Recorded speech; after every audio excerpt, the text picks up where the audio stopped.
So I am a manga reader.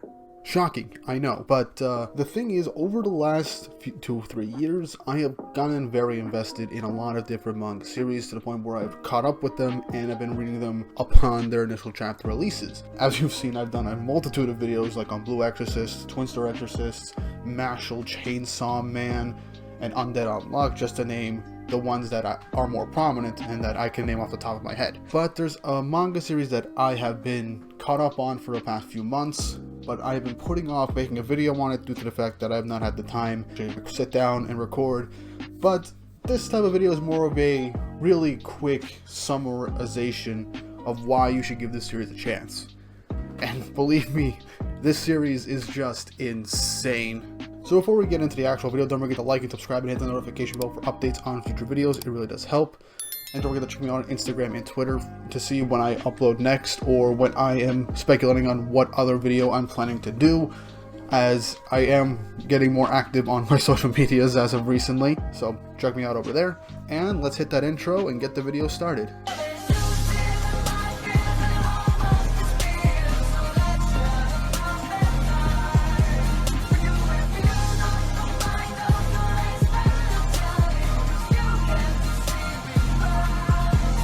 So this insane, wacky, and bizarre series that I'm going to talk to you about for a few minutes is called Dandadan. Now, if you have been living under a rock recently, or you're just not super into manga, or you're looking for something and haven't heard of it yet, or just heard it through a grapevine but didn't seem interested, Dandadan is a weekly manga series that is currently out, and you can read the entire thing right now on the Manga Plus app, which right now the entire thing is free, and every Monday is when a new chapter is released, which is honestly insane. Once I caught up, I've been reading it weekly. But Dandadan is a strange experience, to say the least. For the main thing is that it comes off as a type of weird combination of horror, absurdist comedy, and just shonen battle action. And this isn't a real, well, new thing, but the way Dandadan does it, especially with its artwork, just makes it feel so surreal and just bizarre in a way that just makes you feel engrossed in this entire story. In chapter 1, it's just pure absurdity to the fact that we get not only aliens, but also demons and supernatural creatures and ghosts in this one single world. And as we've seen from a lot of different series, unless you really plan out the basic lore of the world or why these things exist, these two different concepts can just clash and make absolutely no sense whatsoever and hurt the story. But in Dandadan's case, the author makes it in a way that makes complete and total sense. Why there are, alien sightings in the world, why are there spiritual beings in the world, why are there curses, and why has no one either noticed these things, or why have these things never truly come into conflict to cause big ass news. And the funny thing is, there's also actual research, from what I can tell, gone into investigating stuff like cryptids, ancient creatures that are more or less, science has kind of been like, okay, yeah, this doesn't exist, but it's the very faint possibility for a creature's evolution or whatever. A lot of times it's stuff that's in mythology or local folklore, depending on the region of the world that you're in. And Dandadan tends to take its own spin on it, as well as its own spin on stuff like ghosts, possessions, and curses, and mysticism, and whatever. Which is, honestly, with how it's done, it makes you feel like this series really does have a good grasp on the situation that it's done, especially with its small cast of characters, which in a lot of series you tend to have large casts of characters that are just flat out bizarre or over the top or just all over the place, where a point where you can just not keep track of it. But as of right now, there are mainly two main cast members, with the supporting cast coming in and being very recurring as the main core cast of roughly 5 characters, and they bounce off each other very well.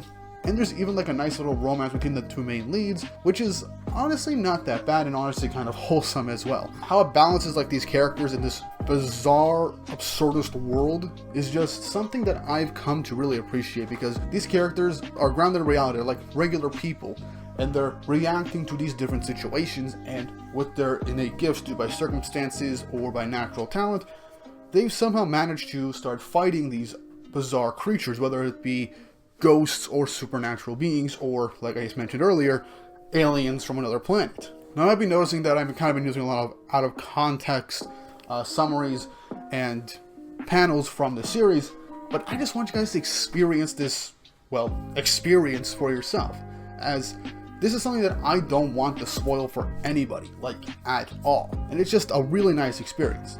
All come together with not just the choreography when we get into the actual fight scenes, while for the most part some of it can be a bit generic, but it's drawn very fluidly and it makes sense for how things are set up.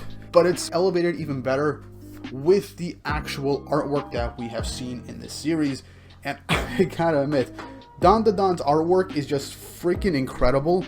And it could go from like a basic normal, well, as normal as you can get for an anime shonen style, to essentially more detailed illustrations of demonic creatures or aliens. It could be equally ridiculous, or it could be equally, well, horrifying. But it balances that just surreal and detailed artwork to the fact where I honestly think that the mangaka could actually, well, write a full-on horror manga if they want to, because the artwork is just very detailed and just makes me want to read a horror manga, even though I'm not like the biggest horror fan, save for a few exceptions like Higurashi. But the thing is, horror is one thing that's kind of hard to do, because unless you're really good at depicting not just what's being supposed to be scary or disturbing, you also gotta write it in a way where it doesn't feel ridiculous or makes no sense.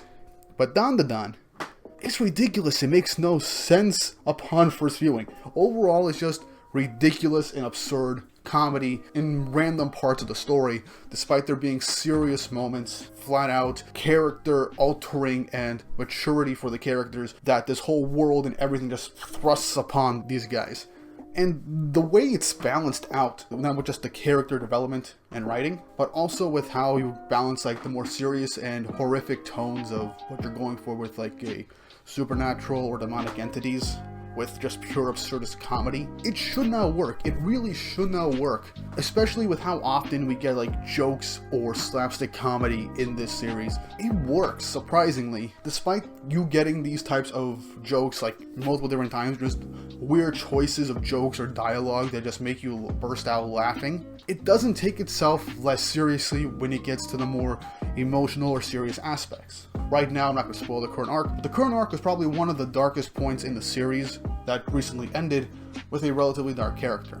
This series gets to really dark places, which I cannot begin to describe, and it's something you have to read for yourselves, but it makes the demonic entities that the main cast ends up encountering feel more human, and you understand why these things occurred and happened. Not to mention the actual world building on like stuff like territories and how strong presence of a particular like ghost or spirit has in a particular area. It's just very fascinating for the fact when you go into a supernatural series, horror elements, and there's that much care and detail placed into the actual world and, well, in a sense, more of a hierarchy or the rules of how these things work.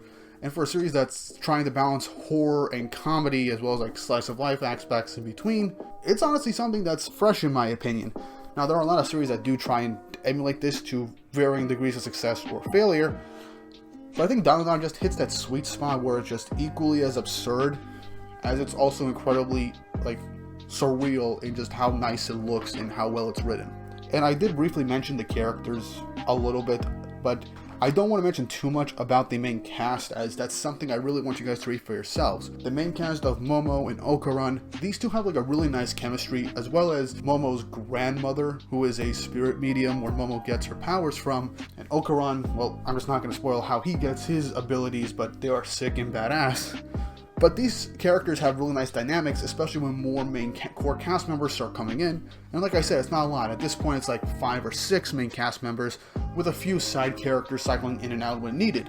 And as of this moment, the manga has about 56 chapters at the point of me recording this video. I have to say, it's honestly something that I cannot imagine anyone not giving a shot. Now, before I cap this video off, I just need to say something that there are going to be jokes or certain themes or whatever, like crude humor, and the ridiculousness could get on people's nerves at times, or just be like too ridiculous or out there. It's just a very small, minuscule thing that I have to mention, because I know there are going to be people that are going to have a problem with some of the crude humor that's thrown in and out. Like there's like, skip to the timestamp above for when I finish. This is a really bizarre spoiler. So when Momo and Okuran beat the first demon, which is called Turbo Granny, the whole joke going on in that whole opening arc is one. After possessing Okuran, he loses his dick and balls, which is freaking hilarious. Like, there is literally nothing there. That's literally the whole joke. The whole point is for them to break the curse on him so he can get his junk back. And then once they do, some weird shenanigans happen in the process, and he loses his balls. It's just a crude, absurd humor that you can see in like an episode of freaking Family Guy. But the way it's just presented and executed is honestly something that I did not expect, and had me bawling out laughing. And there is like a subsequent arc dealing with getting Okuran's testicles back. I can't describe this without chuckling, but that's basically the gist of like the opening 2 arcs mainly. The whole thing is just silly, absurd. Okay, so spoiler portion over. But yeah, what I'm getting at is that there can be crude or just bizarre humor put into it, and it could be like a major focal point of the arc, and they could just spiral from just absurd misunderstandings or just something purely ridiculous or crude to something really, really cool or just straight up disturbing in nature in the right ways for the story, and it can be meaningful and lead to proper character development. While I told you guys that there is some crude humor or some moments or things here and there that might turn people off, for one, it's not really that constant.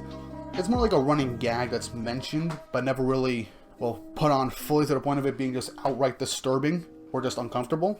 But I know there's going to be people that are going to use it as an argument for not reading the series, especially in the earlier chapters. But as the series progressed, and is currently progressing, the main cast has developed very nicely. The world is slowly coming together in the terms of the supernatural and the sci-fi alien stuff. And the comedy is still spot on. If you think anything from what I'm saying, Dandadan is just completely insane. It's nonsensical. It could be deep and heartfelt at times too. It could be equally as just horrific and disturbing. I know I can't compare it to anything, but it just handles these different topics with honest to God care. It's worth a read. It's a really nice read that you guys should give it a shot. So if you think anything from this video, go give Dandadan a shot. It is a worthwhile read, and with how it's released weekly, there's only like 50 or so chapters out. You'll probably get it, if you've been reading, you'll probably get it done within a week. And then you'll be like me, waiting for every next chapter. So I hope you guys enjoyed the video, and I hope you guys give Dandadan a shot. And I hope you all have an awesome day. Hey guys, really quick, thank you for listening to my weird video. I didn't get too in-depth as my usual why you should read manga videos that I've done in the past. But I just feel like Dandadan is an experience that you need with like as little main character and plot devices or details as possible, just to get the full scope of it to the point where you could enjoy it as much as possible and be utterly surprised at how it is. So I hope you guys enjoyed my little like fanboying or my honest discussions for this manga. I've been meaning to make a video on this for a little while now, but I kind of been putting it off due to other stuff and time constraints.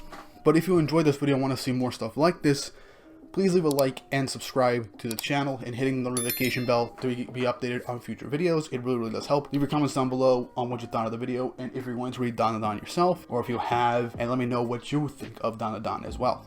And as well as you have any other like manga recommendations that you want me to catch up on or talk about in like videos like this in the future, leave those down below. And also don't forget to check out my Patreon and my Ko-fi accounts if you want to support the channel more directly and help me produce more videos like this, as I do have people helping me with editing the videos, and I'd like to pay them back for all their help and all the great work they've been doing and helping me with this channel, as we're really close to 2,000 subscribers at the point of recording this video, and I really want to make that nice little push. But yeah, I hope you guys enjoyed the video, and thank you for taking this like last minute of me talking at the end, and I hope you all have an awesome day.